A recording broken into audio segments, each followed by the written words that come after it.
నమః. శ్రీరంగసింహగిరిదేశికపాదసేవా ప్రాప్తాఖిల ద్రవిడవేదరహస్యజాతम् శ్రీగౌతమాన్వయజమాశ్రితభాగధేయम् గోపాలదేశికమహం శరణం ప్రపద్యే. వాధూలాన్వయసञ्जातमप्पलार्यतनूभवम् గోపాలాచార్య సచ్ఛాత్రం వందే వెంకటదేశికम्. శ్రీవాత్స్య వరదాచార్య పౌత్రం తత్పద సంశ్రయం తాతార్యతనయం వందే రఘునాథాహ్వయం గురుం. తాస్యపాన్వయ సంజాతం నారాయణ పదాశ్రితం శ్రీమన్నారాయణం వందే యతీశ్వరశ్రియాజుషం. సద్గ్రంథాధ్యయన సంగోష్ఠిని ఈనాటి వ్యాసంగానికి సాదరంగా ఆహ్వానిస్తూ కలిసి ప్రార్థన చేసుకుందాం. శ్రీపరాశర భట్టార్యః శ్రీరంగేశ పురోహితః శ్రీవత్సాంకసుతః శ్రీమాన్ శ్రేయసే మేస్తు భూయసే. సప్త ప్రాకార మధ్యే సరసిజ ముకుళోత్ఫాసమానే విమానే కావేరీ మధ్యదేశే మృదుతర ఫణిరాడ్భోగ పర్యంక భాగే నిద్రాముద్రాభిరామం కటినికట శిరః పార్శ్వవిన్యస్తహస్తం పద్మాధాత్రీకరాభ్యాం పరిచిత చరణం రంగరాజం భజేహం. యద్బృందావన పండితం దధిరవైర్యత్తాండవం శిక్షితం యల్లక్ష్మీకర సౌఖ్య సాక్షి జలజ ప్రస్పర్ధమానర్థియత్ యద్భక్తేష్వజలస్థలజ్ఞమపి యద్దూచ్య ప్రసంగోత్సుకం తద్విష్ణోః పరమం పదం వహతు నః శ్రీరంగిణో మంగళం.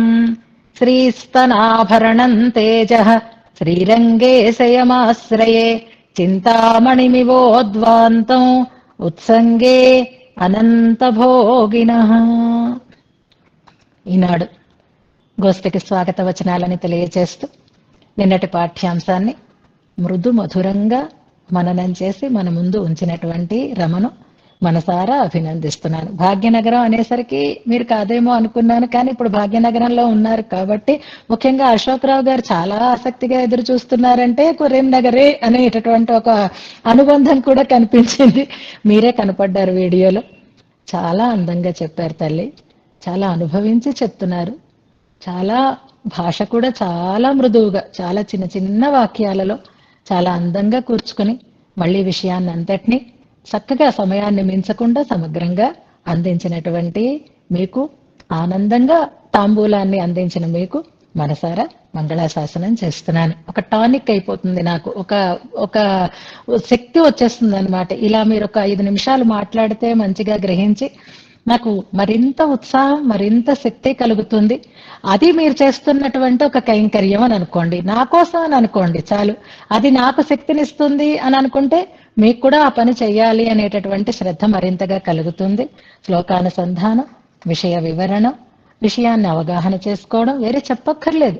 మీలాంటి వాళ్ళందరినీ మీద ఆశతోటే ఈ వ్యాసంగాన్ని కొనసాగిస్తున్నాను. ఎందుకంటే మంచి విషయాలు మనస్సులో నిలుస్తున్నాయి.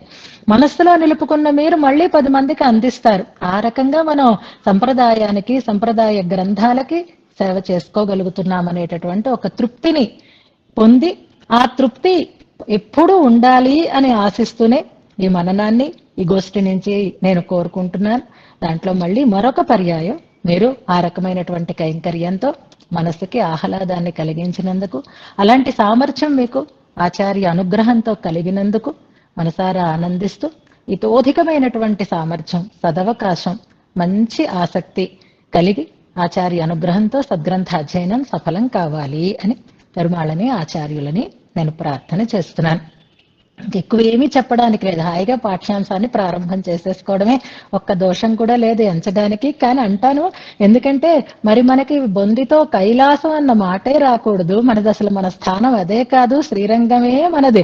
మనం విష్ణు పరమపదం కూడా మనకు వద్దనుకుని ఇదే శ్రీరంగం, ఇదే పరమపదం, ఇదే అయోధ్య అనుకుంటున్నప్పుడు మనం వెళ్ళేటటువంటి పరమపదానికి ఈ శరీరం అడ్డు కాదు. కాబట్టి మన వాళ్ళందరూ అత్రైవ శ్రీరంగే సుఖమాస్వా అని అన్నారు. కాబట్టి మనకి కైవల్య రూపమైనటువంటి ఆనందం కంటే భగవద్ అనుభవ రూపమైనటువంటి, భగవత్ సేవా రూపమైనటువంటిదే పరమానందం, బ్రహ్మానందం అని చెప్పబడుతుంది. కనుక ఇంక మనం ఈ శరీరంతో మనం చేరవలసినటువంటి పరమపదానికి చేరతాము అని అనుకుందాం. ఇంకా అసలు ఆ ఊసులే మనకు అక్కర్లేకుండా మన మనస్సుని మలుచుకోవాలి అని సూచన చేస్తూ ఈనాటి వ్యాసంగాన్ని మనం శ్లోకానుసంధానంతో ప్రారంభం చేసుకుందాం. ఎప్పట్లాగే 20 నుంచి కంటిన్యూస్ గా అనుసంధానం చేస్తాం. శ్రీవత్స చిహ్న మిశ్రేభ్యో నమ ఉక్తిమధీమహే యదుక్తయస్త్రయీ కంఠే యాంతి మంగళసూత్రతాం పాతు ప్రణత రక్షాయాం విలంబమసహన్నివ తదా పంచాయుధీం బిభ్రత్ సనః శ్రీరంగనాయకః కావేరీమవగాహిషీయ భగవద్భోగాంతరాయీ భవత్ కర్మక్లేశఫలాశయ ప్రసమనోద్వేలామలస్రోతసం జంతోః సంసరతోర్చిరాది సరణివ్యాసంగభంగాయయా లోకేస్మిన్ విరజేవ వేల్లిత జలా శ్రీరంగమాలింగతి దుగ్ధాబ్ధిర్జనకో జనన్యహమియం శ్రీరేవ పుత్రీ వరః శ్రీరంగేశ్వర ఏతదర్హమిహ కిం కుర్యామితి వాకులా చెంచచ్చామర చంద్ర చందన మహామాణిక్యముక్తోత్కరాన్ కావేరీ లహరీకరైర్విదధతి పర్యేతి సా సేవ్యతాం తీర్థం సుంధతి పాతి నందన తరూన్ రథ్యాంగణాన్యుక్షతి స్నానీయార్హణపానవారి వహతి స్నాతః పునీతే జనాన్ శ్యామం వేదరహో వ్యనక్తి పులినే ఫేనైర్హసంతీవ తత్ గంగాం విష్ణుపదిత్వమాత్రముఖరాం హేమాపగాహంత్వఘం అగణిత గుణావధ్యం సర్వం స్థిరత్ర సమప్రతిక్రియమపి పయః పూరైరాప్యాయయంత్యనుజాగ్రతి ప్రవహతి జగద్ధాత్రీభూత్వేవ రంగపతేర్దయా శిశిరమధురా గాథాసానః పునాతు మరుద్వృథా తరళతను తరంగైః మందమాందోళ్యమానస్వతట విటపి రాజీ మంజరీ సుప్తభృంగ క్షిపతు కనకనామ్నీ నిమ్నగా నారికేళ క్రముకజ మకరందైః మాంసలాపామదంహః కదళ వకుళ జంబూ పూగమాకందకంఠ ద్వయస సరస నీరామంతరా సహ్య కన్యాం ప్రబల జల పిపాసాలంబమానాంబుదౌఘ భ్రమకరుతరు బృందం వంద్యతామంతరీపం యద్విష్ణోః పదమపదతమః పరోరజోగ్ర్యం ముక్తానామనువిరజం విధి ప్రమాహుః తత్పుణ్యం పుళినమిదంతయాద్యమధ్యే కావేరి స్ఫురతి తదీక్షిషీయ నిత్యం త్రయ్యంత ప్రహతిమతీషు వైష్ణవానాం ప్రాప్యాసు ప్రచుర భవశ్రమాపహాసు కావేరీ పరిచరితాసు పావనీషు శ్రీరంగోపవనతటీషు వర్తిషీయా స్ఫురిత సపరదీర్యన్నారికేళీ గుళుక్ష ప్రసుమర మధుకుల్యావర్తితానో కహాని రతిమ విరతి రంగారామరమ్యస్థలాని ప్రముఖ పనసమోచామేచకాని క్రియాసు అధిపరమ పదం పురీమయోధ్యామృతవృతామపరాజితాముశంతి పుళినముపరి రంగరాజధానీ పిసిత దృశామపి సా పురః చకాస్తి. ఇంతవరకు మనం అర్థంతో అనుసంధానం చేసుకున్నాం. శ్రీరంగ నగర ప్రవేశం చేస్తున్నాం. 3 శ్లోకాలలో శ్రీరంగ నగర వైభవాన్ని తెలియచేస్తున్నారు అని మనం చెప్పుకున్నాం. ఇప్పుడు రమ వర్ణనంలో కూడా ఆ విషయాన్ని స్పష్టం చేశారు. ఇవాళ మనకి చివర అనుసంధానం చేసుకునే ప్రమాణ తిరట్టు ఏమీ లేదు. కానీ మనం శరణాగతి గద్యంలో ఒక్కొక్క చూర్ణిక అనుసంధానం చేద్దాము అని అనుకున్నాం. ఇవాళ పాశురాలు శ్లోకాలు ఏం లేవు కాబట్టి మనం ప్రధానంగా అంటే ప్రారంభం నుంచి కాదు, కానీ మీరు ప్రాక్టీస్ చేస్తున్నారు కనుక టెస్టింగ్ కోసం ఇది అఖిలహేయ ప్రత్యనీక అనేటటువంటి ఒక చూర్ణిక ఉంటుంది చూసారా, 5వ చూర్ణిక. అందులోదే నిన్న ఒక వాక్యం మనం అనుసంధానం చేసుకున్నాం. అందులో మొదటి 2 వాక్యాలని అనుసంధానం చేద్దురుగాని స్వరూపాన్ని రూపాన్ని గురించి చెప్పినటువంటి వాక్యాలు 2 ఉన్నాయి. అవి 2 చివరిలో ఇద్దరు అనుసంధానం చేద్దరు గాని నోట్ చేసి పెట్టుకుందాం. ఇక ఇవాళ మనం 2 శ్లోకాలని చెప్పుకోవచ్చు. రంగ ప్రవేశం పూర్తిగా చెయ్యొచ్చు. శ్లోకాలకి విశేషమైనటువంటి వ్యాఖ్యానం లేదు కనుక ఆ రకంగా మన సమయాన్ని కూడా మనం కాస్త కుదించుకుని ఇవాళ మనం 31 శ్లోకం కూడా చెప్పుకోబోతున్నాం. దానికి కూడా మనం మానసికంగా సిద్ధంగా ఉందాం. నిన్నటి శ్లోకంలో వైకుంఠం అయోధ్య అపరాజిత అని చెప్పబడేటటువంటిది ఇదిగో ఈ కావేరీ పులినంలో ఉండేటటువంటి శ్రీరంగమే రంగ రాజధాని అని అన్నారు. అంటే అయోధ్యే శ్రీరంగం, వైకుంఠమే శ్రీరంగం అని వైకుంఠం రంగమందిరం అని చెప్పినటువంటి మాటని మనం నిన్నను అనుసంధానం చేసుకున్నాం. కొత్త పుస్తకాలలో మీకు అందరికీ చేతికి అంది ఉంటాయి. అందులో చక్కగా ప్రతి శ్లోకానికి ఒక టైటిల్ ఉంది చూసారా. ప్రతి శ్లోకానికి ముందర ఆ శ్లోకంలో ఉండేటటువంటి సారమంతా ఒక వాక్య రూపంగా చాలా అందంగా అందించారు. అందులో ఆ వాక్యాన్ని మనం విన్న తర్వాతైనా ఒకసారి జ్ఞాపకం చేసుకుంటూ ఉంటే ఆ శ్లోకంలో ఏముంది అనే అంశం మనకి బాగా జ్ఞాపకానికి వస్తుంది. ఇవాల్టి శ్లోకంలో చెప్పబోతున్న అంశం ఏది అంటే ఒక్కొక్క శ్లోకానికి ముందు చెప్పిన దానిని సమర్థిస్తూ దానికి ఇంకొంచెం అతిశయాన్ని కలిగిస్తూ తర్వాతి శ్లోకం ఉంటుంది. రతిం అవిరతి క్రియాసుహు అని అన్నారు కదా 28వ శ్లోకంలో. ఆ రతి అంటే బ్రహ్మానందం కదా, అది పరమపదంలో కదా కలుగుతుంది అని సందేహానికి పరమపదం వేరే కాదు, ఇదే పరమపదం అని చెప్పారు. అంతటి ఆనందాన్ని అందించేటటువంటి స్థానం ఇది అని మనకి చెప్పారు ఇందులో. అంతేకాదు దీంట్లో మనకి పిసిత దృశామపి చకాస్తి అని అంటున్నారు కదా. అంటే మాంసచక్షువులు కలిగిన మనం కూడా చూస్తున్నాము అంటే ఇది మనముండేటటువంటి విభూతిలో ఉంది, అంటే లీలా విభూతిలో ఉంది కదా. ఎంతైనా మాకు సమన్వయం సక్రమంగా చేసుకోవడం రావటం లేదండి. ఇక్కడ ఉన్నది అక్కడ ఉన్నది వేరువేరుగా ఉంటాయి. అది పరమ సత్వమయంగా ఉంటుంది, ఇదేమో త్రిగుణాత్మకంగా ఉంటుంది అని అంటారు కదా. మరి ఎలాగా అంటే అయ్యో మీరు అలా భ్రమపడకండి. ఎందుకంటే ఆ వైకుంఠ నగరం కంటే కూడా మించినది ఈ శ్రీరంగ రాజధాని అని తర్వాత మనకి 30వ శ్లోకంలో చెప్పబోతున్నారు. ఇప్పుడు ఒక 2 మాటలు మనం చెప్పుకుంటూ ముందుకి సాగుదాం. నిన్నటి శ్లోకంలో అపరాజిత అయోధ్య అని 2 పదాలు వచ్చాయి కదా. అంతేకాదు మనకి ఈ సామాన్యమైనటువంటి ఈ నేత్రాలకి కూడా దృగ్గోచరంగా ఉంది అని చెప్తున్నారు. మంచి మంచి వస్తువులు కానీ, ఉత్తమోత్తమైనటువంటి స్థానాలు కానీ, వ్యక్తులు కానీ సామాన్యంగా మనందరికీ కంటికి ఎదురుగా కనపడుతూ ఉండేటట్లుగా ఉండదు భగవంతుని యొక్క సృష్టి. అంతే కదా. పరమాత్మ స్వరూపం కానివ్వండి, మహనీయుల యొక్క వైభవం కానివ్వండి, పరమపదం కానివ్వండి, ఇవన్నీ మన కంటికి ఎందుకు కనపడకుండా చేశాడు పరమాత్మ అని మనం ఆలోచన చేస్తే మన కంటికి లేదా మనం ఉండేటటువంటి ఈ స్థానానికి ఉండేటటువంటి దోషం వల్ల మనం చూడలేకపోతాము అని మనకి చెప్తారు. వస్తువు చాలా పవిత్రమైనదే, కానీ మన కంటికి కనపడడం లేదు అంటే కారణం ఏమిటి? ఆ కంటికి ఉండేటటువంటి దోషం. మనం వైకుంఠ స్తవంలో చదువుకున్నాం కదా, పిత్తఘ్న మంజన మనాపుషి జాతు నేత్రే అనేటటువంటి ఒక ప్రయోగాన్ని మనం అనుసంధానం చేసుకున్నాం చూసారా. ఆ మాటని మనం ఒక్కసారి గుర్తు చేసుకుని ఆ దోషం మన హృదయంలోంచి తొలగితే మన కంటికి అసలు తత్వం అవగాహనకి వస్తుంది అనే విషయాన్ని మనం ఇక్కడ తెలుసుకోవాలి.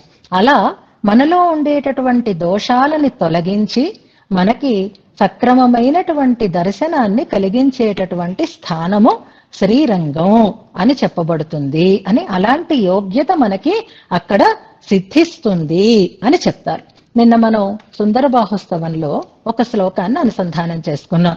ప్రత్యర్థిని త్రిగుణక అనేటటువంటి ఒక శ్లోకం. త్రిగుణక ప్రకృతే అని, ఆ త్రిగుణాత్మకమైనటువంటి ప్రకృతికి ఇది ప్రత్యర్థినిగా ఉంటుంది అని చెప్తారు.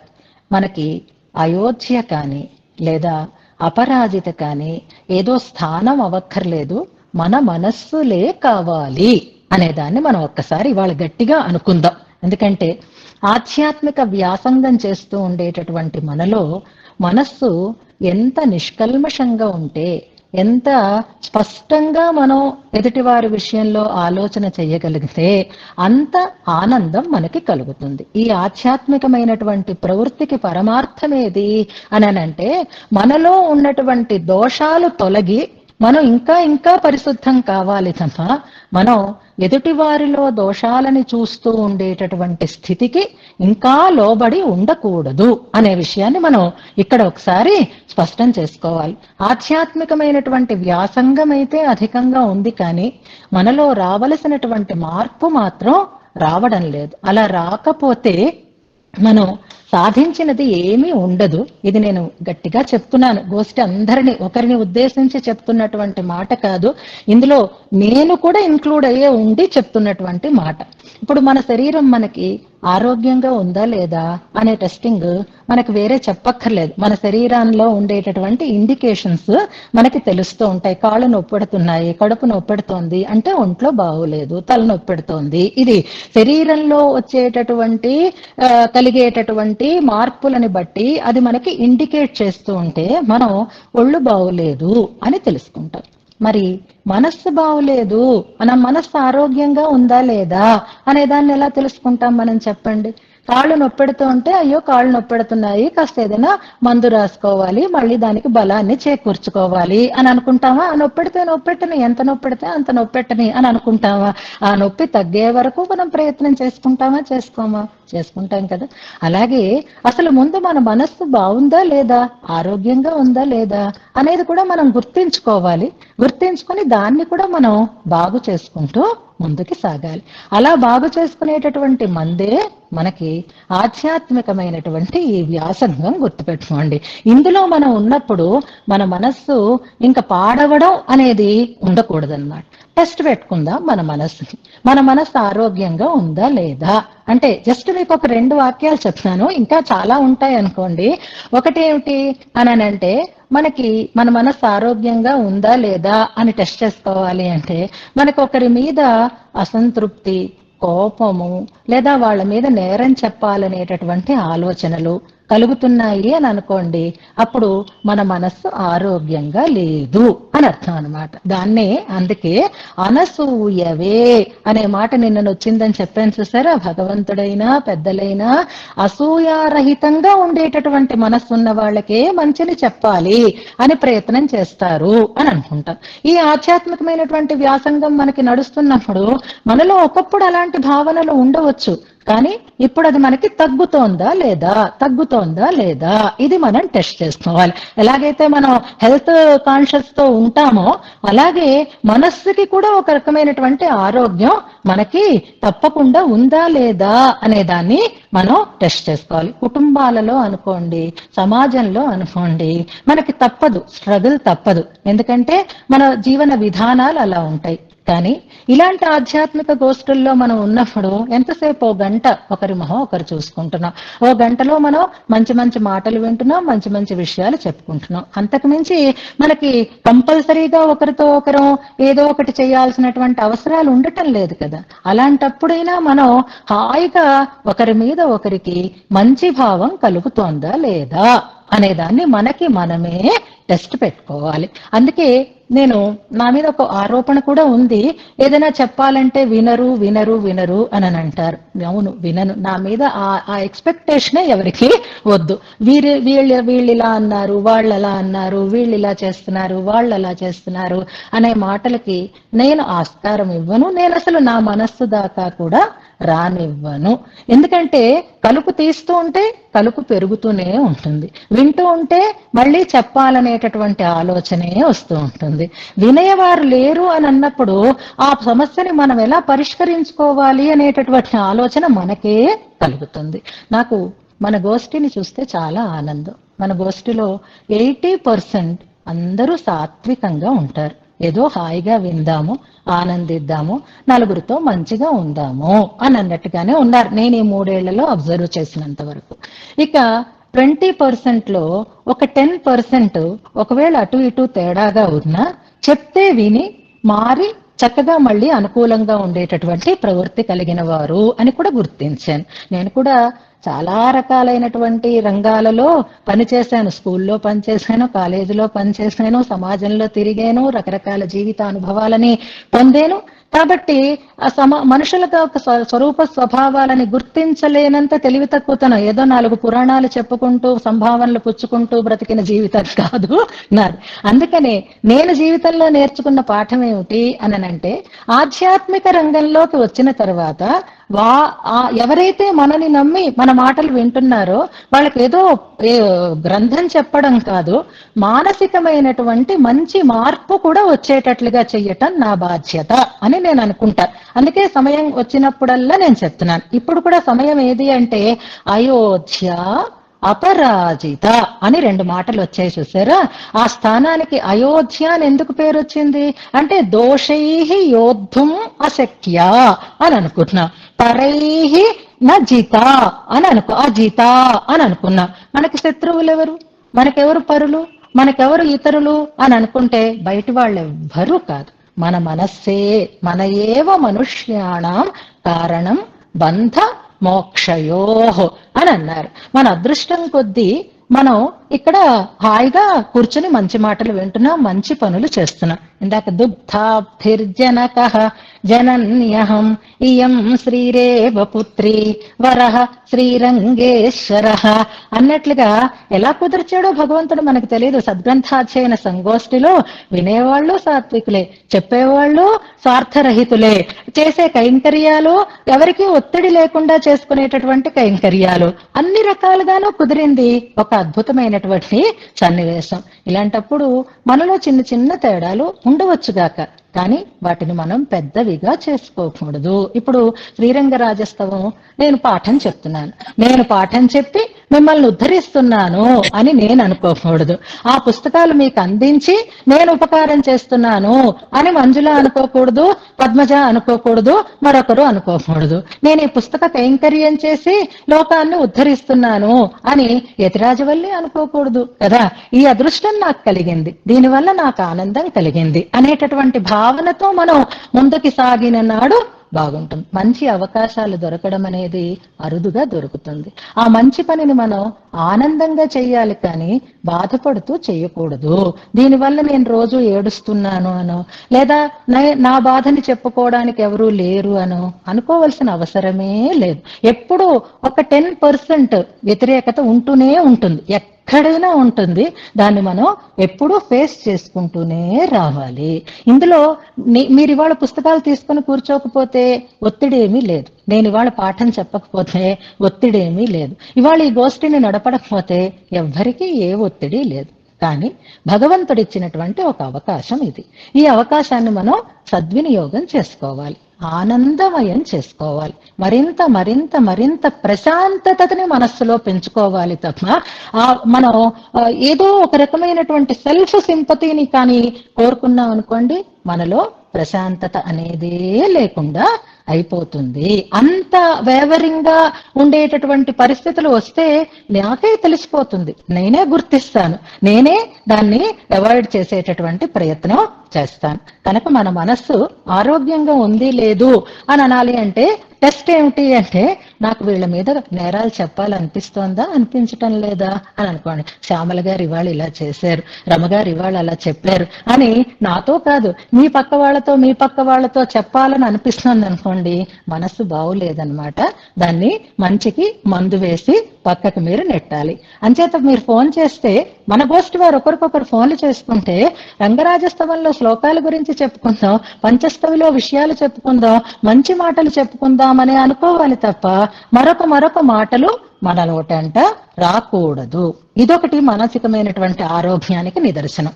మరొకటి ఏమిటి అనంటే, ఎవరైనా పెద్దలు మన మంచిని కోరి మనలో కాస్త దిద్దుబాటు కోసం ఏదో తేడా చూపించి ఇలా వద్దు ఇలా ఉండాలి అని చెప్తే వాళ్ళ మాట మనకి ఎలా అనిపిస్తోంది అనేది మరొక టెస్ట్ మనం పెట్టుకుందాం. వాళ్ళు నా మీద అభిమానం ఉంది కనుక చెప్పారు, నాకు మార్పు రావాలి కాబట్టి చెప్పారు అని అనిపిస్తోందా, లేకపోతే నన్ను ఇలా అంటారా, నన్ను అలా అంటారా అని అనిపిస్తోందా? మన మనసుకి మనమే టెస్ట్ పెట్టుకుంటే అప్పుడు మనకేమనిపిస్తోంది అనే దాన్ని మనం ఆన్సర్ చేసుకుందాం, ఎలా అనిపించాలి అనే దాన్ని మనం రీచ్ అవుదాం. అప్పుడే మన మనస్సు అయోధ్య అవుతుంది, అప్పుడే మన మనస్సు అపరాజిత అవుతుంది, అప్పుడే రంగనాథుడు పరమాత్మ మన మనస్సులో కొలువు తీరి ఉంటాడు. అది గుర్తుపెట్టుకుందా. అందుకే త్రిగుణ విసిత దృశామపి చకాస్తి అని అంటారనుకోండి. విసిత దృశ్యం అంటే మనం ఇలాగే పుట్టాం, కానీ మనలో మార్పుకు భగవంతుడు ఇంత అవకాశాన్ని ఇస్తున్నాడు, ఇంత ఆనందాన్ని ఇస్తున్నాడు. ఇంత ఆనందాన్ని మనం ఇష్టంగా చెయ్యాలి, కానీ బాధపడుతూ కానీ ఒత్తిడిగా కానీ కష్టంగా ఉంది అని అనుకుని కానీ ఎవ్వరూ ఈ వ్యాసంగంలో ఉండేవలసినటువంటి అవసరం లేదు. అది పదే పదే వచ్చేటటువంటి అవకాశాలు కూడా కాదు. అందుకనే నేను గట్టిగా చెప్తున్నాను, భగవంతుడు ఒకసారి కలుపుతాడు, ఆ కలిపినటువంటి ఆ సన్నివేశాన్ని మనం ఆనందంగా స్వీకరించి మనం ముందుకు సాగేటటువంటి స్థితిలో ఉండాలి తప్ప, నాకు దీనివల్ల చాలా బాధ కలుగుతోందనో, నాకు దీనివల్ల చాలా కష్టం కలుగుతోందనో నేను అనుకోకూడదు, మీరు అనుకోకూడదు. అప్పుడే మనం అయోధ్యలో ఉన్నట్టు, అప్పుడే మనం అపరాజితని అడుగు పెట్టడానికి తగినటువంటి యోగ్యులం అయినట్టు అని అనుకుంటున్నాము. అలాంటి స్థితి మనకి కలిగింది. అంచేత పొద్దున్నుంచి రాత్రి వరకు 100 క్లాసులు మనం అటెండ్ అయినా మన మనస్సులో ఆ రకమైనటువంటి నిశ్చలత రానంత వరకు ఈ వ్యాసంగం వ్యర్థం. ఏమీ చదువుకోకపోయినా ఈ రకమైనటువంటి నిశ్చింత మనకి కలిగిన నాడు మనం ఉంటే మంచిని చెప్దాం, లేదంటే దూరంగా ఉందాం. మనం ఏదైనా పని చేసేటప్పుడు మనకి ఇబ్బంది కలిగితే ఎవరి వల్ల ఇబ్బంది కలుగుతోందో వారితోటే మనం చక్కగా మీ వల్ల నాకు ఇది ఇబ్బందిగా ఉంది, ఈ పని ఇలా ఉందాము, ఇలా చేసుకుందాము అని అనుకుందాం తప్ప ఇంకొక రకంగా మనని మనమే తక్కువ చేసుకునేటటువంటి ప్రయత్నం చెయ్యవద్దు. నేను చాలా గోష్ఠులు చూశాను, కానీ ఈ గోష్ఠిలో నేను గ్రహించినది కూడా 80% నో ప్రాబ్లం, 10% కాస్త సవరించుకునేటటువంటి అవకాశం ఉంది, 10% అలాగే ఉంటారు. కాకపోతే మనం వాళ్ళకి అలవాటు పడిపోవాలి అంతే. అప్పుడు మన ఈ వ్యాసంగం 1000 ఏళ్లు కొనసాగుతుంది. పశ్యేమ శరదశతం అన్నట్లుగా ముందుకు సాగుతాం. లేకపోతే మన శక్తి మనకే తగ్గిపోతుంది, మనకు ఉండేటటువంటి నిశ్చింత మనకే తగ్గిపోయే రీతిలో ఉంటుంది. అంచేత ఇవాళ మనం ఆ శ్రీరంగమా ఆ పరమపదమా వేరే పెట్టుకుందాం. ఇప్పుడు ఏ అయోధ్యని మనం చేరదాము అంటే మన మనస్సే అయోధ్య, మన మనస్సే అపరాజిత. నాకు ఎవరి మీద దోషాలు చెప్పాలని లేదు, నేను చెప్పను అని అనుకుంటే అపరాజితలో ఉన్నట్టు లెక్క. నాకు పెద్దలు నా విషయంలో ఏమైనా అన్నా నాకు ఏ రకమైనటువంటి బాధ లేదు, నా హితైషులు కాబట్టి నన్ను సవరిస్తున్నారు అనేటటువంటి ఆలోచన మనకు వచ్చిందా, ఎక్సలెంట్ గా మన మనస్సు పనిచేస్తోంది అని అర్థం అనమాట. ఇలాంటి టెస్టులు పెట్టుకుందాం. నేను తిరుమల కొండెక్కి నా శరీరానికి టెస్ట్ పెట్టుకున్నాను, అలాగే మన మనస్సుకి మనం ఇలాంటి ఒక ప్రశ్నలు వేసుకుని సమాధానం తెచ్చుకుని అయోధ్యగా అపరాజితగా మంచిని చూసేటటువంటి స్థలంగా మన మనస్సుని మనం మలుచుకోవాలి అని అంటూ, వేరే రంగరాజధాని ఏదీ కాదు, ఆ రంగనాథుడు, ఆ మహానుభావుడు, ఆ పరమాత్మ మన హృదయంలో నెలవు ఉండాలి అంటే మన మనస్సుని మనం అంత శుభ్రంగా పెట్టుకుందాము అని అనుకుంటూ తర్వాత శ్లోకాన్ని మనం అనుసంధానం చేసుకుందాం. భవపదమపి దివ్యధామకర్తుం తదుభయతంత్రిత హర్మ్యమాలికేవ భవనమణితలైః విజృంభమాణా జయతి తరామిహ రంగరాజధాని. మరొకసారి ప్రతి శ్లోకం 2 సార్లు అనుకున్నాం కదా. భవపదమపి దివ్యధామకర్తుం తదుభయతంత్రిత హర్మ్యమాలికేవ భవనమణితలైః విజృంభమాణా జయతి తరామిహ రంగరాజధాని. ఇందులో జయతి అనేది క్రియాపదం, వైభవం శ్రీరంగనగర వైభవమే. ఇప్పుడు ఈ శ్లోకంలో చెప్తూ ఉండేటటువంటి అంశం అయోధ్య నగరం అంటే పరమపదం కంటే కూడా గొప్పది రంగరాజధాని అని చెప్పబోతూ ఉండేటటువంటి అంశం అన్నమాట. క్రియాపదం జయతి అనేది క్రియాపదం. ఈ పదం మనకి చాలా సార్లు పంచస్తవాన్ని అనుసంధానం చేసుకుంటున్నప్పుడు, ఇతర శ్లోకాలను అనుసంధానం చేసుకుంటున్నప్పుడు, గోపాల వింశతిలో కూడా మనకి వచ్చింది. బాగా గుర్తుపెట్టుకోవాలి అంటే జయతు జయతు దేవో దేవకీ నందనోయం అనేటటువంటి శ్లోకం గుర్తొస్తే జయతు జయతు అంటే మంచి కలుగుగాక, జయతి అనే మాటని ఇక్కడ చకాస్తి అనేది ఎలా అనుకున్నామో అలాగే జయతి అంటే ప్రకాశిస్తోంది, విలసిల్లుతోంది అని అనుకుందాం. విలసిల్లుతున్నది అనే అర్థంలో మనం జయతి అనేది తీసుకుందాం. దాని పక్కని తరాం అని ఉంది చూసారా, మరొక పదం తరాం అనే మాట. తమ ప్రత్యయాలు ఎప్పుడు చేరుతాయి అంటే కంపారిటివ్ గా మనం చూసుకున్నప్పుడు దానికంటే ఇది, దీనికంటే ఇది అన్నట్లుగా ఉంటుంది. ఇక్కడ రంగరాజధాని జయతి అన్నప్పుడు రంగరాజధాని జయతి తరాం అని అనడంలో దేంతో కంపేర్ చేస్తున్నారు?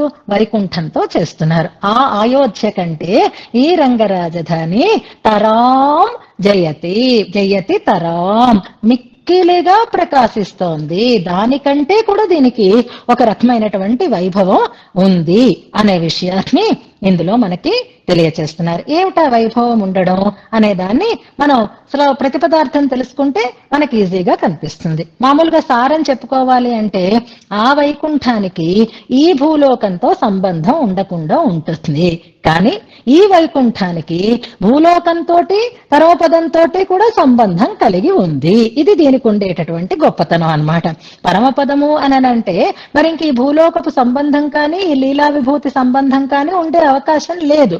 లీలా విభూతిలో ఉన్నది పరమపదం కావటానికి అవకాశం లేదు. కానీ తమాషా ఈ రంగరాజధాని లీలా విభూతిలోనే ఉంది, కానీ పరమపదం అవుతోంది. ఎలాగా అనే దాన్ని చెప్తున్నారు. భవ పదమపి దివ్యధామకర్తం అంటూ ప్రారంభం చేస్తున్నారు. నగరంలోకి వచ్చాం కదండి. నగరంలోకి రాగానే మనకి కనిపించేవేవి అంటే మేడలు కనిపిస్తాయి, మిద్దెలు కనిపిస్తాయి, అక్కడ ఉండేటటువంటి భవంతులు కనిపిస్తాయి కదా. ఆ భవంతులని ఇప్పుడు చూపిస్తున్నారు. ఎంత ఎత్తుగా ఉన్నాయి అంటే పెద్ద పెద్ద సిటీస్ లోకి మనం ప్రవేశిస్తూ ఉంటే, ఆ మెట్రోలోకి వచ్చేసాం, ఆ సిటీలోకి మనం వచ్చేసామంటే ఓ మల్టీ స్టోరీడ్ బిల్డింగ్స్ మనకి అత్యధికంగా కనిపిస్తాయి. అది పెద్ద సిటీ అని మనకు అనిపిస్తుంది. అలాగే ఇక్కడ ఈ శ్రీరంగంలో ఏం కనిపిస్తున్నాయిట అంటే ఎత్తైనటువంటి మేడలు కనిపిస్తున్నాయిట. ఎంత ఎత్తుగా ఉన్నాయి అనంటే పరమపదంలో దాని చివర అంటుతున్నట్లుగా ఉన్నాయి అని చెప్తున్నారు. ఎక్కడ ఉన్నాయి అంటే మూలం ఎక్కడ అంటుతోంది అంటే ఇక్కడ లీలా విభూతిలో ఉంది, చివర ఎక్కడ ఉంది అంటే పరమపదంలో ఉంది. అంటే ఇప్పుడు ఈ మేడలు పరమపదంలో ఉన్నట్ట లేక లీలా విభూతిలో ఉన్నట్ట అంటే లీలా విభూతిలో మొదలై పరమపదం దాకా వెళుతున్నాయి. అంటే ఇప్పుడు ఇది పరమపదమా కాదా? పరమపదమే. ప్రాకృతికంగా సంబంధం కనిపిస్తోంది కదా, ఎందుకలా అక్కడికి వెళుతున్నాయి అని అంటే దీనికి ఒక సన్నివేశాలు మనకి చెప్తారు. భగవంతుడే కొన్ని చేసిన సన్నివేశాలని చూస్తే ఏంటి ఇలా చేశాడు ఈయన అని మనకు అనిపిస్తుంది కదా. అలాగే రామానుజుల వారికి యామునాచార్యుల వారిని సేవించే అవకాశం లేకుండా చేశాడు పరమాత్మ. అంతే కదా, అదే కదా రామానుజుల వారికి కలిగినటువంటి బాధ. అయ్యో వెళ్ళేసరికి వారు పరమపదించడం జరిగింది కదా. అలా ఎందుకు జరిగింది అనంటే మహానుభావులు చెప్తున్నారు. వీళ్ళిద్దరూ కనుక కలిసి ఉంటే, ఎవరు రామానుజుల వారు యామునాచార్యుల వారు కనుక కలిసి ఉంటే వీళ్ళు రియల్ ఎస్టేట్ బిజినెస్ చేసి మొత్తం బిల్డింగులు కట్టేసి ఉండేవారు. అప్పుడు ఎవరు కూడా చక్కగా శాస్త్రీయమైన మార్గాలను అనుసరించి పరమపదానికి వచ్చి ఉండేవారు కాదు. కానీ పరమపదానికి వచ్చేవారు. ఎలా వచ్చేవారట అంటే చక్కగా మేడలెక్కి మనం ఎలాగైతే లిఫ్ట్ లోనైనా పైకి వెళ్ళిపోతామో అలాగే అందరూ పరమపదానికి చక్కగా వాళ్ళు వేసినటువంటి మెట్లెక్కి వచ్చేసి ఉండేవారు అని రామానుజుల వారు అనుకునేవారట. యామునాచార్యుల వారు కనుక ఉంటే గురు శిష్యులు ఇద్దరూ కూడా ఆ పరమపదానికి ఒక సోపాన పంక్తిని ఏర్పాటు చేసేసి ఉండేవారు. అంటే అర్థం ఏమిటనమాట? లోకాన్నంతటినీ అంత అద్భుతంగా తీర్చిదిద్ది ఉండేటటువంటి వారు అని అర్థం. పరమపద లాభం అనేది అంత సులభమై ఉండేది అని అర్థం. ఒక సోపాన పరంపర నిర్మితమై ఉండేదిట. అంటే మనం ఎక్కడా విరజానదిని దాటుకుని ఇన్ని బాధలు పడి వెళ్ళక్కర్లేదు, మేడ మీదకి వెళ్ళి కిందకు వచ్చినట్టు. ఒకసారి పరమపదానికి వెళ్ళి మళ్ళీ ఇక్కడ నచపునరావర్తతే ఇక్కడ లింక్ అవదనమాట. అలా పరమపదాన్ని సులభంగా చేరగలిగి ఉండేవారేమో అని ఒక మాట పెద్దలు మనకి చెప్తూ ఉంటారనమాట. అలాగే ఇక్కడ శ్రీరంగంలో ఉండేటటువంటి మేడలు కూడా చాలా ఉన్నతంగా ఉన్నాయట. ఆ ఉన్నతిని అందంగా ఊహించి చెప్తున్నారు భట్టరు వారు. మన మనస్సుకి రావాలని అనమాట. ఎందుకని ఇంత పెద్ద పెద్ద మేడలు కట్టారు అనంటే, భవ పదమపి, భవం అంటే సంసారం, భవపదం అంటే సంసార మండలం, అంటే ఈ భూమండలం అన్నమాట. అతి దానిని కూడా దివ్యధామ కర్తం. దివ్యధామం అంటే పరమపదం, భవపదం అంటే సంసారం. దివ్యధామం అంటే నిత్య విభూతి, భవపదం అంటే లీలా విభూతి. భవపదమపి దివ్యధామ కర్తం. ఏం కష్టం ఉంది చెప్పండి ఈ శ్లోకంలో? ఎంత సులభంగా అర్థమవుతోంది చూడండి. అలా చెయ్యాలి అని అనుకున్నారట. అనుకోవడమా అన్నట్లుగానా అంటున్నారు. అంటే ఈ శ్రీరంగ నగరానికి ఉండేటటువంటి ఒక ఆశ అనమాట. ఇదే దివ్యధామము, ఇదే భవపదము. ఇది భవపదమని ఎవరూ బెంగపడక్కర్లేదు, దివ్యధామంగా దీన్ని చేసేద్దాము అని అనుకుని, ఇప్పుడు ఏం చెయ్యాలి? అమెరికాకి ఇండియాకి సంబంధం కావాలి. అంటే ఇందులో ఏది అమెరికా ఏది ఇండియా అని మరి వివాదాలు చెయ్యకండి. ఏది దివ్యధామ ఏది భవపదం అనే దాని జోలికి ఇప్పుడు ఏది మాట్లాడినా బెంగగానే ఉంది, ప్రతిదీ వివాదంగానే అవుతుంది. ఒక రెండు స్థలాలకి మధ్యని లింక్ కావాలి. ఇప్పుడు ఆ లింక్ ఎలాగా అంటే, అది ఇంతకు ముందైతే సముద్ర మార్గము, ఇప్పుడైతే తర్వాత ఆకాశ మార్గము, ఇలా ఏదో ఒకటి. అలా ఆకాశ మార్గము సముద్ర మార్గాలు కాకుండా డైరెక్ట్ గా ఒక వంతెనలు కట్టి ఇక్కడి నుంచి అక్కడికి తిరిగేటటువంటి స్థితి, అలాగే డైరెక్ట్ గా పైకి మెట్లు కట్టి అక్కడికి వెళ్ళేటటువంటి స్థితి, ఈ రెండింటిని కలపాలన్నమాట. తదుభయ తంత్రిత అనే పదం ఉంది చూసారా? తదుభయ తంత్రితం, ఆ రెండింటిని అని అర్థం. అంటే భవపదాన్ని దివ్యధామాన్ని తంత్రిత సంఘటితం చేయడం అన్నమాట. అంటే ఈ రెండింటిని లింకప్ చేయడం అన్నమాట. అలా తంత్రిత హర్మ్య మాలికేవా అంటున్నారు. ఇక్కడ ఈ శ్లోకంలో మనకి ఎత్తైనటువంటి మేడలు అనడానికి రెండు పదాలు వస్తాయి. హర్మ్యములు అనే ఒక పదం ఉంది, భవనము అనే ఒక పదం ఉంది. ఈ రెండిటికి అర్థాలు మనకి తెలుసు. రెండిట్లో ఉండేటటువంటి తేడా కూడా మనం తెలుసుకోవడానికి ముందుగా హర్మ్య పదం మనకి శ్రీగుణరత్న కోశంలో ఎక్కడొచ్చింది అనేది ఒక్కసారి అనేసుకుందాం, అనుకుని ముందుకు వెళ్ళిపోదాం. బాగా తెలిసిన శ్లోకమే, రోజు చదువుకునేటటువంటి శ్లోకమే. శ్రీరంగ హర్మ్యతల మంగళ దీపరేఖాం శ్రీరంగరాజ మహిషి అనుకుంటున్నాం కదా. హర్మ్యతలం, శ్రీరంగ హర్మ్యతలం అంటారు.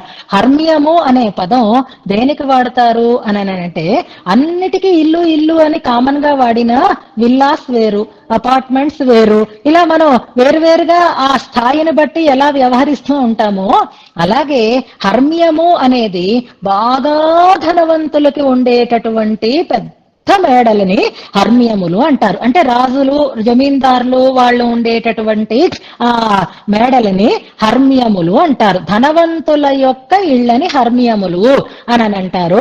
భవనములు అంటే అలాంటివి కానివి, అలా అంత పెద్ద లావిష్గా లేకపోయినా మనకి మన ఇళ్ళు ఉంటాయి కదా, అవి భవనములు అని చెప్పబడతాయి అన్నమాట. ఇప్పుడు తదుభయ తంత్రిత, ఆ పరమపదాన్ని ఈ శ్రీరంగాన్ని కలుపుతూ ఉంటే, ఈ నిత్య విభూతిని కలుపుతూ ఉండేటటువంటి హర్మ్య మాలికేవా. హర్మ్యం ఒక హర్మ్యం కాదు, ఒక్కటే పెద్ద టవర్ కాదు, మనకు అలాంటివి కూడా ఉంటూ ఉంటాయి, 7 వింతల్లో అలా కూడా కనిపిస్తాయి. ఒక టవర్ కాదండి, ఇక్కడ ఉండేటటువంటి హర్మ్య మాలికేవా పెద్ద హర్మ్యాలు ఎత్తైనటువంటివి, పరమపదం వరకు చేరుతూ ఉండేటటువంటి ఉన్నతి కలిగిన హర్మ్య మాలికలాగా ఉన్నాయిట. అంటే కింద నుంచి ఇలా తలెత్తి చూస్తే ఎక్కడా మనకి ఆ చివర కనపడదనమాట. ఎందుకంత ఎత్తుగా కట్టారండి అంటే ఈ రెండిటికి లింకప్ చేస్తున్నామండి, ఈ రెండిటిని సంఘటితం చేస్తున్నాయా అన్నట్లుగా ఉన్నాయిట అక్కడ ఉండేటటువంటి భవనాలు. అలాగా భవన మణితలై అంటున్నారు. ఎంత అద్భుతంగా దర్శింప చేస్తారు అంటే, ఇప్పుడు మనం ఎత్తైన మేడలని చూసాం, హర్మ్యాలని చూసాము, అసలు దాని చివరే మనకు కనపడకపోతే దాని మీద పై అంతస్తులో ఉండేటటువంటి ఆ డాబా దగ్గరికి వెళ్ళండి మీరు. ఆ డాబాలో ఏ రకమైనటువంటి ఫ్లోరింగ్ ఉందో కూడా చెప్తున్నారు ఇందులో.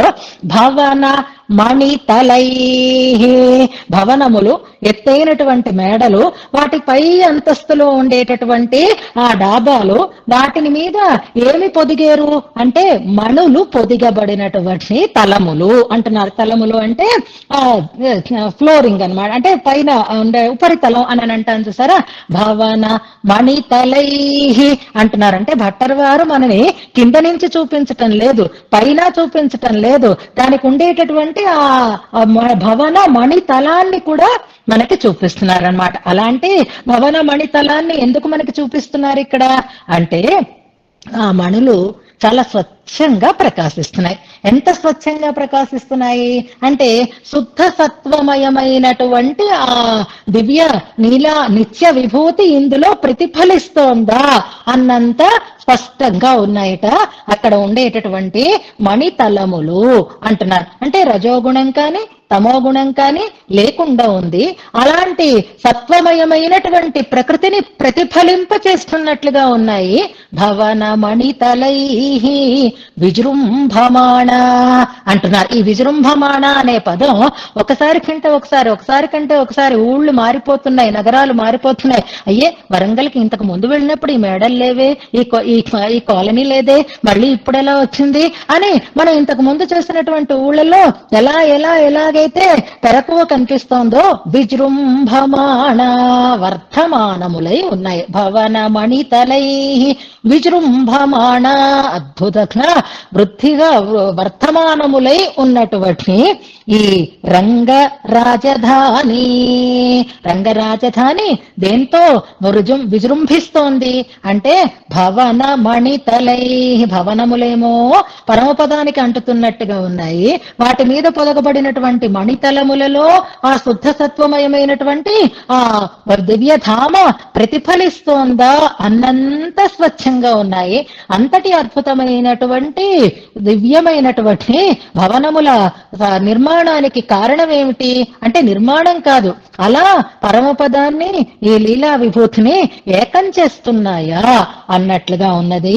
జయతి తరాం ఈహ, ఇది ఎక్కడొచ్చిందండి అంటే కంప్యూటర్ గ్రాఫిక్ కాదు సుమండి, ఈహ అని చూపిస్తున్నారు చూసారా. గ్రాఫిక్స్ కూడా వేసి చూపిస్తూ ఉంటారు, అప్పుడు మనం ఏదో లోకంలో ఉన్నట్టుగా ఉంటాం. గ్రాఫిక్ పోగానే ఓహో మనం ఇక్కడ మామూలుగానే ఉన్నాం అనమాట అని అంట. భట్టర్ వారు చూపిస్తున్నది అలా చూపించటం లేదు, ఇదిగో ఇక్కడే ఈహ అని మనం శ్రీరంగ నగరంలో కదా వచ్చినాము, ఇక్కడే ఉన్నాయి, కంటి ఎదురుగా ఉన్నాయి. చూడండి ఈ భవనాలు, ఈ హర్మ్యాలు ఎంత ఎత్తుకి ఉన్నాయి. ఇది ఎత్తైన మేడలతో కూడిన శ్రీరంగం అని చెప్పడం అన్నమాట. కానీ చెప్పే తీరులో ఉండేటటువంటి అందం చూడండి, సాక్షాత్తుగా ఇది పరమపదమే. ఈ పరమపదం అని చెప్పడానికి కారణం ఇక్కడ ప్రారంభమైనటువంటి ఈ మేడలు అదుగో దివ్యధామని అంటుతున్నట్టుగా ఉన్నాయి. ఆ దివ్యధామ ఈ మణితలాలలో ఇది ప్రతిఫలిస్తోంది అన్నట్లుగా ఉన్నాయి. శుద్ధ సత్వమయంగా ఉన్నటువంటి అద్భుతమైన హర్మ్యమాలికలతో కూడి ఉన్నటువంటి ఈ శ్రీరంగ నగరము జయతి తరా, ఆ పరమపదం కంటే కూడా అద్భుతమైనటువంటి అతిశయం కలిగి ప్రకాశిస్తోంది అంటున్నారు. జయతి అనే పదానికి నమస్కరిస్తున్నాను అనే అర్థం కూడా ఉంది అని వ్యాఖ్యానంలో రాశారు. అవి లక్షణ గ్రంథాలలో ఉండేటటువంటి శ్లోకాలు కాబట్టి మనం ఇప్పుడు చెప్పుకోవాల్సిన అవసరం లేదు.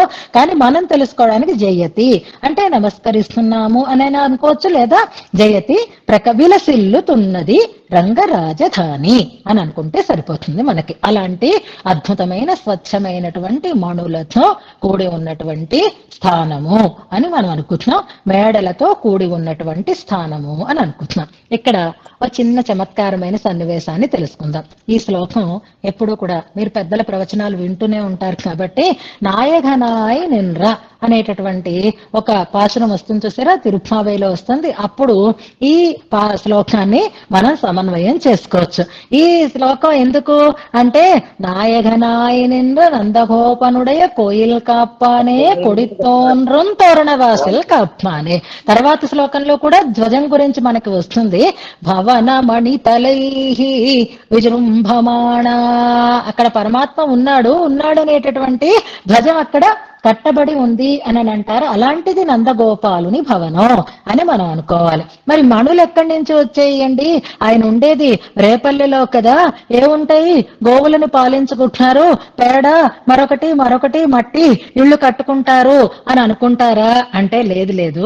శ్రీకృష్ణుడు చిన్నప్పుడు ఎక్కడ పాకాడో తెలుసా అని మనకు చూపిస్తున్నారు. శ్రీకృష్ణుడు పాకుతూ ఉండేటటువంటి సన్నివేశం. ఇంకా నడక రాలేదు, మోకాళ్లతో పాకుతున్నాడు కన్నయ్య. అలా పాకుతూ ఉండేటటువంటి కన్నయ్య ఎవరింట్లో పాకుతాడు అంటే యశోదానందుల కుమారుడే కదా, వాళ్ళ ఇంట్లోనే కదా పాకుతాడు. ఆయన ఉన్న ఇల్లు ఎలాంటిది అని తెలుసుకోవడం కోసం మనం ఈ శ్లోకంలో భావన చేస్తే, ఆయన పాకుతున్నాడట.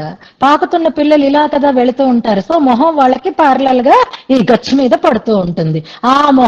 ఆయన ముఖం ఆ గచ్చులో ప్రతిఫలిస్తోందిట. భవన మణితలాలు అని అనుకున్నాను చూసారా, అలా గచ్చులో ఆ ముఖం ప్రతిఫలిస్తూ ఉంటే ఈ పిల్లవాడికి ఇంకో బొమ్మనో లేదా ఇంకో పిల్లడనో ఇంకో వ్యక్తనో అనిపించిందిట.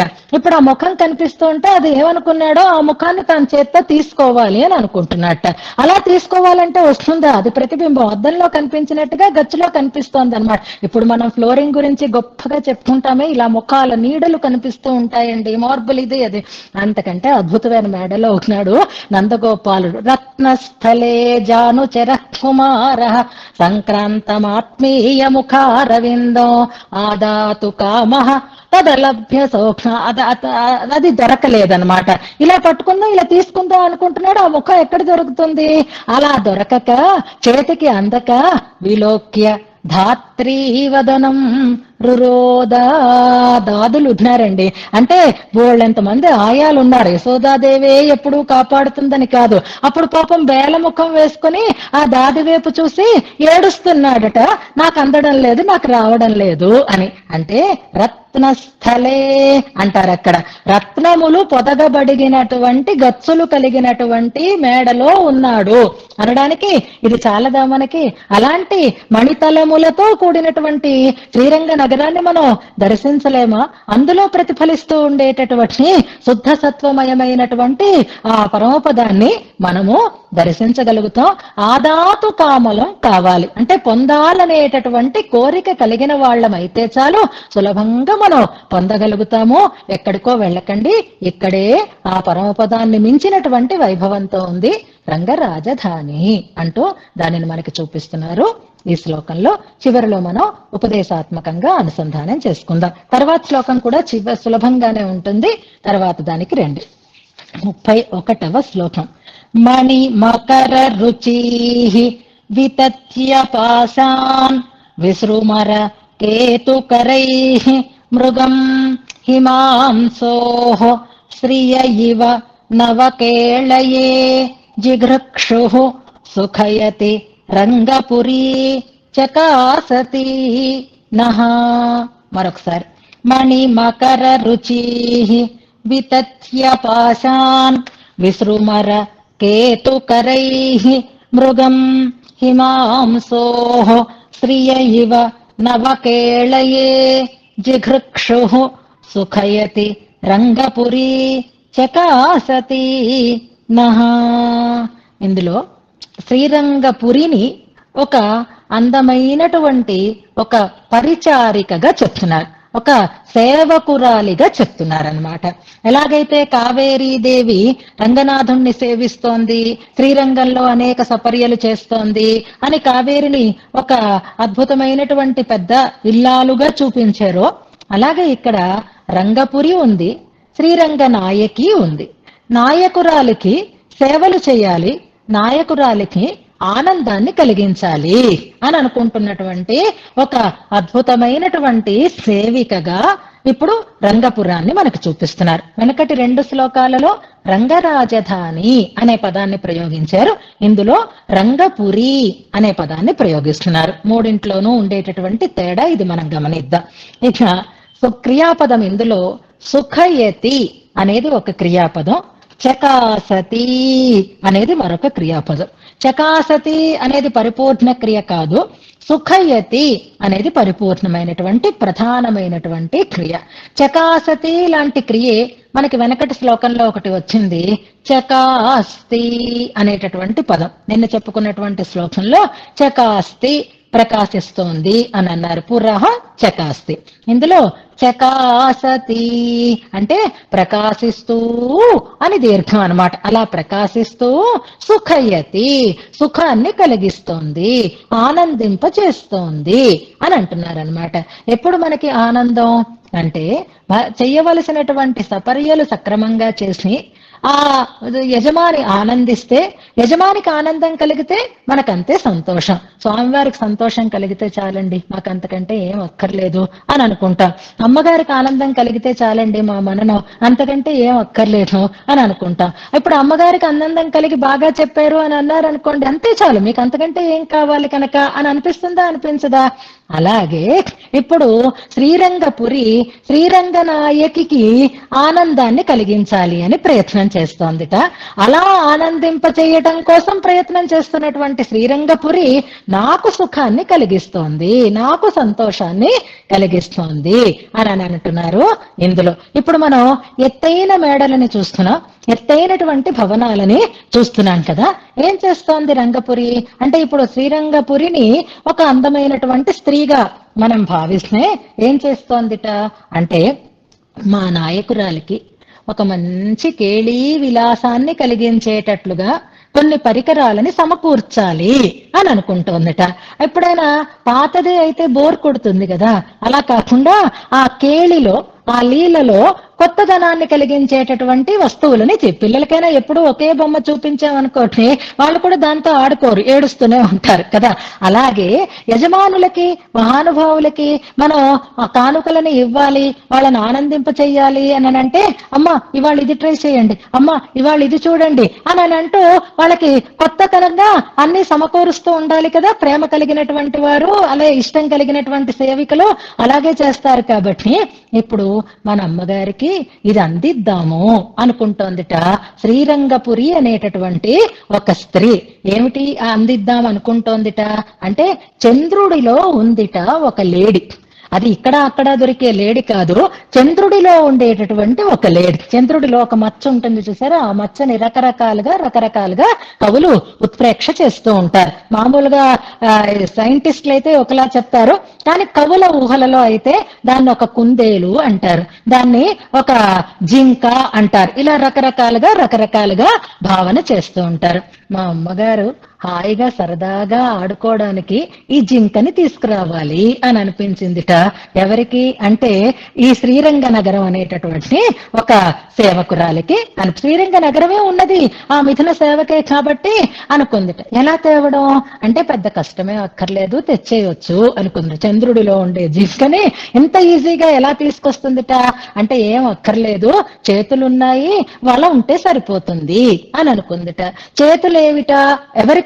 శ్రీరంగ నగరానికి, మనకి కాదు చేతులు, నగరానికి చేతులు కావాలి. ఇప్పుడు చేత్తో కదా దాన్ని తీసుకుని రావాలి. ఆ నగరానికి ఉండేటటువంటి చేతులు ఏమిట అంటే, ఆ నగరంలో ఉండేటటువంటి భవనముల మీద ఎగురుతూ ఉండేటటువంటి జెండాలు. ప్రతి ఇంటి మీద జెండా ఎగరాలని మన స్వామివారు కూడా చెప్తూ ఉంటారు కదా. హనుమధ్వజం ఇది మనం ఎగరవేసుకుంటూ ఉంటాం కదా. ఇందాక మనం భవనాలను చూసాము, ఇప్పుడు ఆ భవనాల మీద ఎగురుతూ ఉండేటటువంటి జెండాలని చూపిస్తున్నారు భట్టరు వారు అనమాట. ఆ జెండాలు కూడా ఎలాంటి భవనాల మీద ఎగురుతున్నాయి అంటే, మీరు సర్ఫేస్ మాత్రమే చూశారు, భవన మణితలాలనే చూశారు. ఎంట్రన్స్ చూడండి, ఎలివేషన్ చూడండి ఎంత బాగుందో, ఎంత అద్భుతంగా ఎలివేట్ అయి ఉన్నాయో. అవి ఎలా ఉన్నాయి ఆ భవనాలు అంటే, ప్రతి భవనానికి అందమైనటువంటి మకర తోరణాలు ఉన్నాయట. ఆ మకర తోరణాలన్నీ కూడా మణులతో చేయబడినటువంటి మకర తోరణాలు ఉన్నాయి. ఆ మణుల యొక్క కాంతి పైకి ప్రసరిస్తోంది. మరి భవనాలు ఎత్తుగా ఉన్నాయి, వాటికి తోరణాలు అంటే మకర తోరణాలు కట్టి ఉన్నాయి. అవి మణిమయమైనటువంటి మకర తోరణాలతో అందంగా తయారు చేయబడి ఉన్నాయి. ఇప్పుడు ఆ మకర తోరణాలకు ఉండేటటువంటి మణుల కాంతి ఏమవుతోంది, పైకి ఎప్పుడైనా కాంతి ఇలా పైకి ఫోకస్ లాగా వెళుతూ ఉంటుంది కదా, అలాగా పైకి ప్రసరిస్తోందిట. ఈ సన్నివేశాన్ని చూపిస్తున్నారు భట్టర్ వారు. ఎలా ఉందిట అంటే, శ్రీరంగ నగరం అనేటటువంటి ఒక స్త్రీ తన ధ్వజాలనేటటువంటి చేతులతో మణికాంతులనేటటువంటి వలలు వేస్తోందిట. ఆ కాంతులు ఒకటి రెండు కాదు కదా, ఒక్కొక్క రే కాదు కదా, ఆ రేస్ అన్ని ఒక చోట ఫోకస్ అయితే అవే వలలలా ఉన్నాయట. ఆ వల దేని మీదకి వేస్తోంది, ఈ లేళ్లని వాటిని పట్టాలంటే వల వేసి పడతారు కదా బోయేవాళ్ళు. అలాగే ఈ చంద్రుడిలో ఉండేటటువంటి లేడిని పట్టడానికి వేస్తూ ఉండేటటువంటి వల ఏది అంటే, ఈ మణుల యొక్క కాంతులే వలగా ఆ లేడి మీద వేసి ఆ లేడిని తెచ్చి ఎవరికి ఇవ్వాలని అంటే శ్రీరంగ నాయకికి ఇవ్వడం. ఎందుకోసం అంటే కేళి విలాసం కోసం అన్నట్లుగా ఉన్నాయి. అంటే ఇప్పుడు మనం ఏ సన్నివేశాన్ని చూడాలి అంటే, వల వేసి లేడిని పడుతూ ఉండేటటువంటి ఒక సన్నివేశం కనిపిస్తూ ఉంటే కాదు, అందమైనటువంటి మకర తోరణాలతో నిండినటువంటి ఎత్తైన భవంతుల మీద ఎగురుతూ ఉండేటటువంటి జెండాలను నిండి ఉన్నటువంటి శ్రీరంగ నగరాన్ని మనం దర్శించాలి. చంద్రుడిలో ఉండేటటువంటి లేడి మీదకి ఇలా వల విసురుతోంది అంటే అది ఎంత దగ్గరగా ఉందో ఒక్కసారి ఆలోచిస్తే, ఆ ధ్వజాలు కదులుతూ ఉంటే ఇలా చెయ్యి కూడా ఇలా విసురుతాం కదా, ఇలా విసిరితే వెళుతున్నవేమిటి అంటే వలగా వెళుతున్నటువంటి కాంతి సమూహాలు ఎక్కడి వరకు వెళుతున్నాయి అంటే చంద్రమండలం వరకు వెళుతున్నాయి. ఆ చంద్రుడిలో ఉండేటటువంటి మత్సే ఒక జింక అయితే దాన్ని పట్టడం కోసం విసిరినటువంటి వలలా ఉంది అంటున్నారు. ఇందులో అద్భుతమైనటువంటి ఒక ఊహ. ఇప్పుడు చూడండి, మణి మకర రుచి. రుచి అంటే కాంతి అని అర్థం, గుర్తుపెట్టుకోండి. రుచి తెలుగు రుచి కాదు, సంస్కృత రుచి. రుచి అంటే కాంతి, రుచి అంటే కాంతులు, కాంతులు అని అర్థం అన్నమాట. ఏ కాంతులు, మణి మకర రుచి, మణిలతో చేయబడినటువంటి మకర తోరణముల యొక్క కాంతులు అని అర్థం అన్నమాట.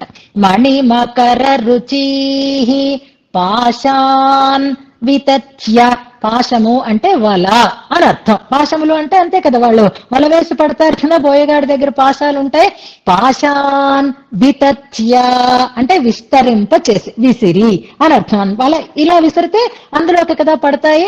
వితత్య పాశాన్, ఈ కాంతులే వలలుగా వేసి విసృమర కేతు కరై.